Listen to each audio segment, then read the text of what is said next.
Hola, ¿cómo están? Mi nombre es Carolina Canifi y en esta clase voy a presentarles trayectoria fisiopatológica a lo largo del tiempo de vida y enfermedad sobre el sistema vascular.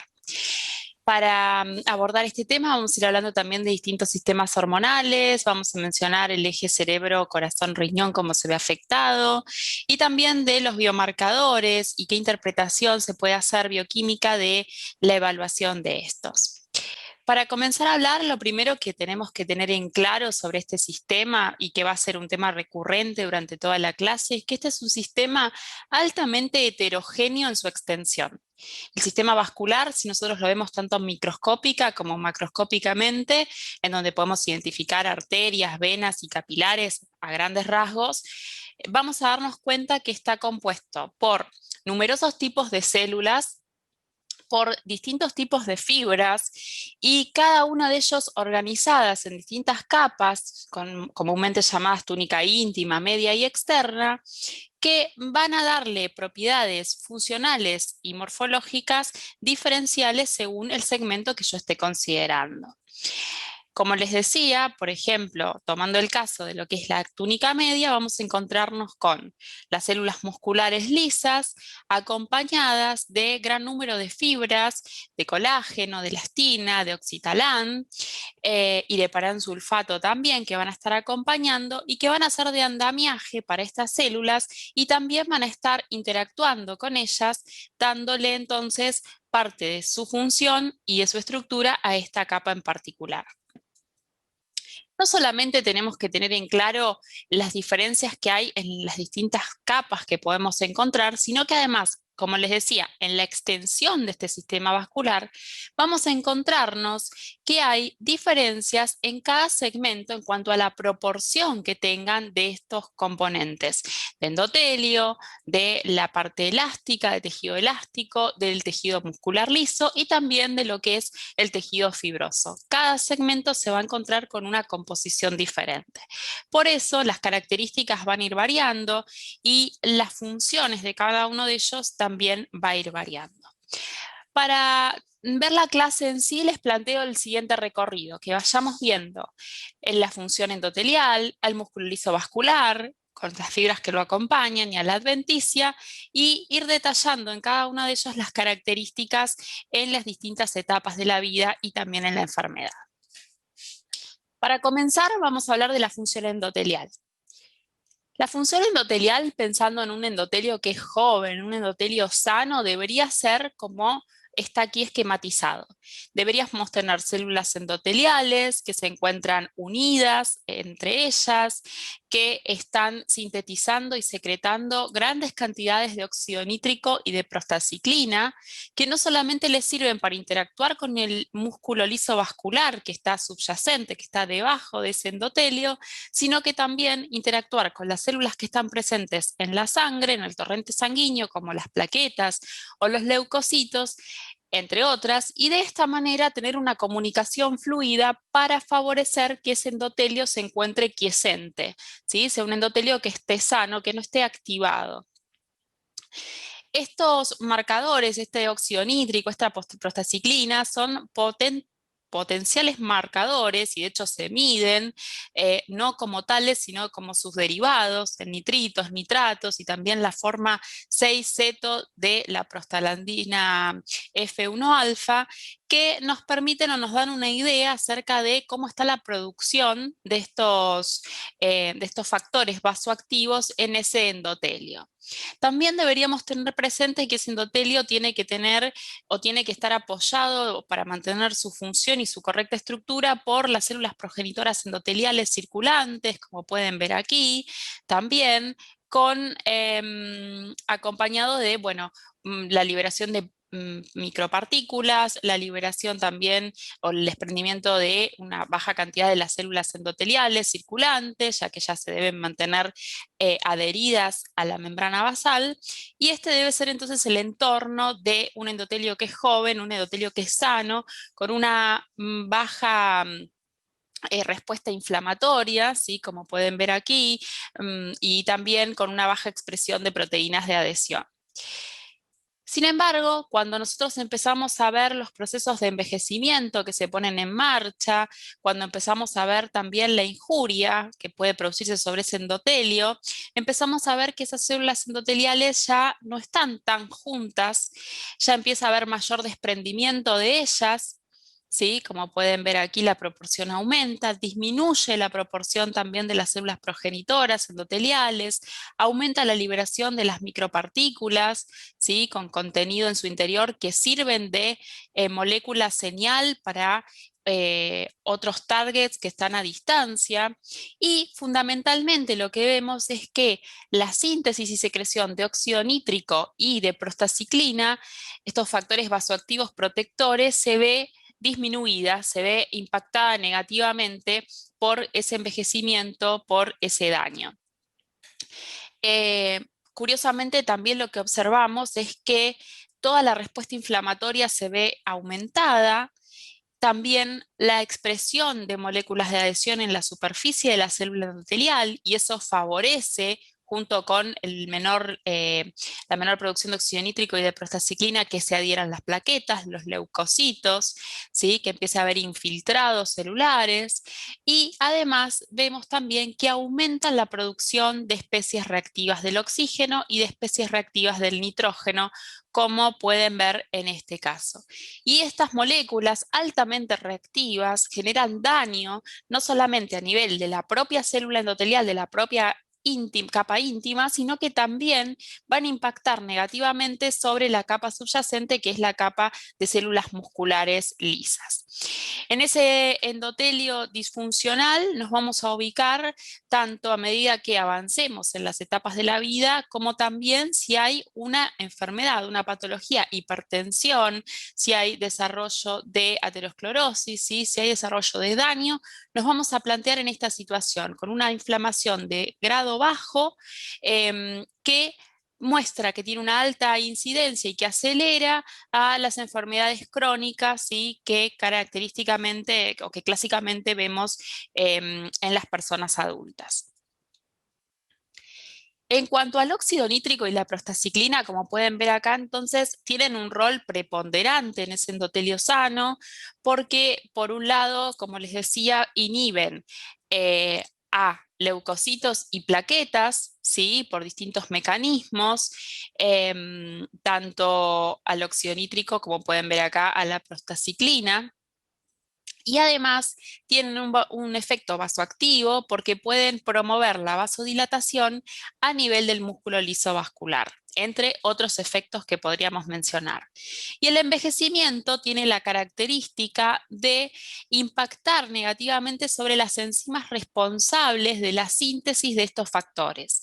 Por un lado, se sabe que con el envejecimiento y el aumento de especies reactivas del nitrógeno, se ve alterada la función de la prostaciclina sintasa de manera negativa, es decir, que disminuye la síntesis de prostaciclina. Y por el otro lado, también se sabe que esta disminución de prostaciclina puede dejar entonces de modular a las plaquetas para que éstas empiecen a secretar grandes niveles de tromboxano, que tiene un efecto vasoconstrictor, aumentando el tono vascular. Por otra parte, en cuanto al óxido nítrico, también el envejecimiento, las especies reactivas del oxígeno que se producen, impactan sobre la síntesis de este radical, disminuyendo su biodisponibilidad y entonces haciendo o disminuyendo sus efectos beneficiosos. Básicamente en esta teoría que acabo de mencionarles para lo que sucede con el óxido nítrico, la prostaciclina, vemos que durante el proceso de envejecimiento hay un aumento de lo que es la señal redox, ¿sí? De lo que es la producción de especies reactivas, fundamentalmente del oxígeno y también del nitrógeno. En una persona que es joven hay una alta tolerancia, ¿sí? Y se puede compensar la producción de especies reactivas del oxígeno. ¿Por qué? Porque esa persona tiene una buena capacidad antioxidante y también tiene una buena capacidad de reparación, ¿sí? Del daño que pueda producirse por esas especies reactivas del oxígeno, como por ejemplo el daño o la reparación del daño en el ADN. Sin embargo, con el envejecimiento hay una disminución de la tolerancia al estrés, ¿sí? Donde hay además un aumento en la producción de esas especies reactivas del oxígeno acompañado de la disminución de la capacidad antioxidante y de la capacidad de reparación. Todo esto en la célula endotelial hace que ese perfil secretor, protector que estábamos observando en una diapositiva anterior, se torne nocivo para la célula y para su entorno. En esto, por supuesto, como venía mencionando, juegan un rol preponderante las especies reactivas del oxígeno, ¿sí? Lo que llamamos comúnmente ROS, que pueden ser activados por distintos mecanismos, como por ejemplo la presencia de angiotensina 2, factores de crecimiento, el estado inflamatorio, ¿sí? Entre otros factores, y que obviamente a nivel endotelial, si son sintetizados fundamentalmente el anión superóxido a través de la NADPH oxidasa, pero que también puede tener otras fuentes, como por ejemplo la propia ciclooxigenasa, que también es responsable de un paso de la síntesis de prostaciclina, o de la óxido-nítrico sintasa cuando ésta se encuentra desacoplada. Y estas especies reactivas del oxígeno pueden modular distintos mecanismos celulares como apertura de canales iónicos, factores de transcripción, receptores tirosina quinasa, tirosina fosfatasa, MAP quinasas, que modulan las funciones que nosotros le atribuimos comúnmente a las distintas células que tiene el tejido vascular. Pueden modular la contracción y la relajación, la migración de las células, la expresión de un patrón proinflamatorio, favorecerlo, ¿no?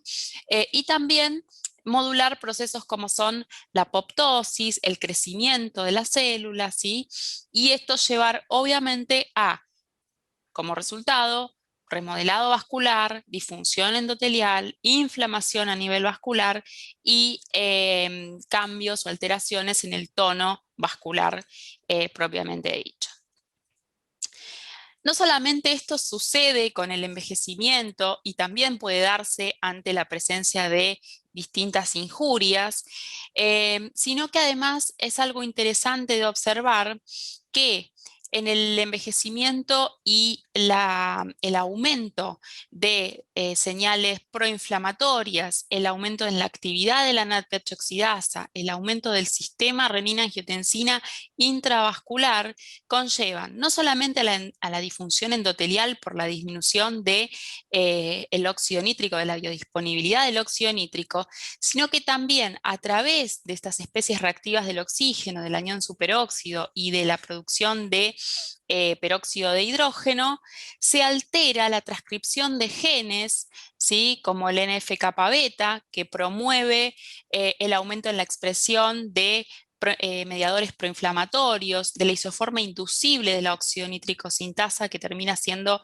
deleteria para la célula, sino que también disminuye el factor de transcripción NRF2, que normalmente lo que hace es unirse a un segmento nuclear que promueve la síntesis de enzimas que actúan como antioxidantes.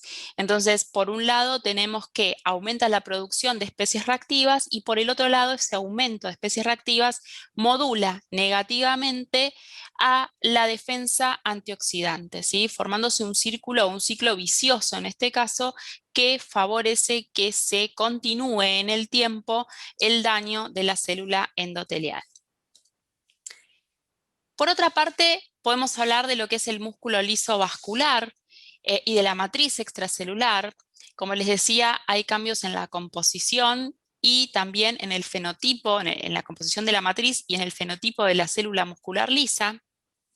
Y algo clásico que nosotros conocemos es que, por ejemplo, a nivel de los vasos de conducción, esos cambios, esas alteraciones morfológicas, aumentan la rigidez de ese vaso, eso aumenta la velocidad de onda de pulso, aumenta la presión de pulso y eso genera o favorece que haya un retorno temprano de la onda reflejada, que impacta tanto en la presión diastólica como en la presión sistólica. Sobre la sistólica, obviamente el aumento de la presión sistólica conlleva remodelado del ventrículo izquierdo, desarrollo de lesiones ateroscleróticas y disfunción. Y también la disminución de la presión diastólica que se observa característica disminuye el flujo sanguíneo en arterias coronarias y por supuesto esto impacta sobre la funcionalidad cardíaca.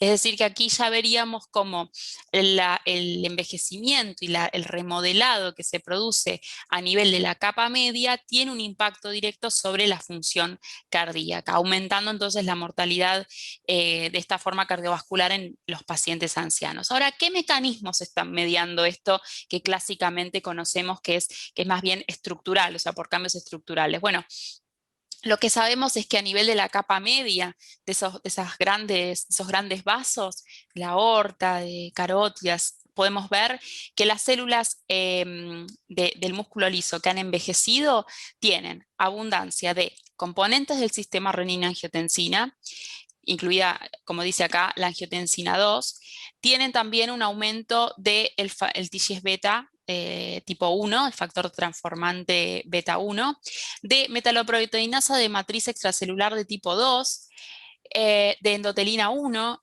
de proteína quimiotractante de monocitos tipo 1 y también de las especies reactivas del oxígeno. Todo esto es lo que se observa en esa pared vascular que está envejecida.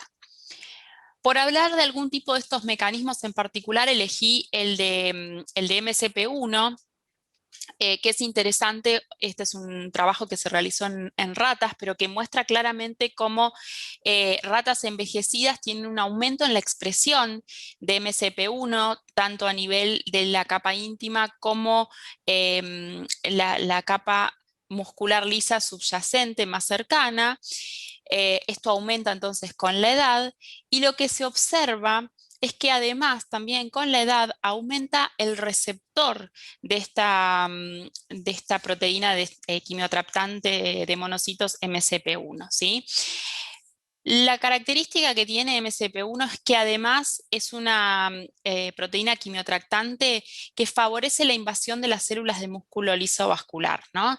Y lo que se vio es que en el envejecimiento no solamente está aumentada la expresión de esta proteína, sino que además, si yo en células jóvenes le administro esta MCP1, promuevo la invasión, ¿sí? Promuevo que se vuelvan más invasivas esas células musculares lisas. Es decir que obviamente tiene un rol fundamental en los cambios estructurales que se produzcan en la pared. Por otra parte, la vía de la angiotensina 2 y de la metaloproteinasa de matriz extracelular tipo 2, MP2, es una vía interesante para ver y vemos que depende de la actividad de otra proteína, una proteasa, que es la calpaína 1, como muestra en este trabajo. Lo que se observa aquí es que la expresión y también la actividad de esta calpaína 1 es necesaria, ¿sí?, para que se active la metaloproteinasa extracelular de matriz tipo 2, para que esta clive bimentina y espectrina, que son proteínas que una vez clivadas permiten el anclaje y la proliferación de fibroblastos, ¿no? Fibroblastos, células que ustedes ya conocen, que tienen un impacto obviamente en la composición de la matriz extracelular, ¿sí?, en los depósitos de colágeno, en cómo se sintetice y en qué proporción se sintetice ese colágeno que se está depositando. Y por otra parte, creo que es importante que no nos olvidemos que no solamente puede ocurrir esta modificación en la matriz extracelular, sino que también hay un proceso que acompaña el envejecimiento y que acompaña distintas patologías, que es la calcificación, ¿sí?, y la deposición de cristales de hidroxiapatita en el vaso. Y eso lo que se observa es que hay una interrelación entre la capa adventicia y la capa de músculo liso vascular, que cambia, ¿sí?, su fenotipo a un fenotipo que libera vesículas de tipo calcificante, ¿sí?, así se las llaman, y que estas vesículas, como pueden ver acá, son las que promueven entonces que se deposite la hidroxiapatita en la pared vascular y de esta forma se calcifique, ¿sí?, la capa íntima, como pueden ver acá. Hay un sistema hormonal que en los últimos años se propuso como un sistema que está directamente relacionado con el proceso de envejecimiento y que es el sistema que involucra a la hormona de crecimiento, ¿sí? Es la Growth Hormone o GH. ¿Por qué involucra esta hormona? Porque lo que se observó es que la disponibilidad del factor insulino símil tipo 1 tiene un efecto protector sobre el sistema cardiovascular y sobre el sistema nervioso central. Y que este efecto protector está mediado por que tiene acciones sobre favoreciendo la síntesis y la actividad de enzimas antioxidantes, porque normalmente el IGF-1 disminuye el estrés oxidativo mitocondrial, también porque promueve la síntesis de óxido nítrico desde la isoforma endotelial, disminuye la apoptosis y también tiene una función protectora en las células progenitoras, ¿sí? Cuando ese IGF-1 está disminuido, que es lo que sucede en el envejecimiento, porque toda la vía de la hormona de crecimiento está disminuida, todos estos efectos se ven aplacados, se ven disminuidos y entonces disminuye la protección cardiovascular y del sistema nervioso central que yo les comento. Entonces se piensa este sistema como un sistema que podría intervenirse, ¿sí?, en alguna medida para favorecer todos estos efectos beneficiosos. No quería dejar de hablar de esta teoría, también involucrándome aquí en lo que es la función endotelial, y que tiene que ver con el envejecimiento, ¿sí?, o esta teoría del envejecimiento de lo que es el mantenimiento energético, ¿sí?, que tiene que ver con la función mitocondrial propiamente dicha, ¿sí? Hablamos de las especies reactivas del oxígeno, pero no hablamos específicamente de las mitocondrias.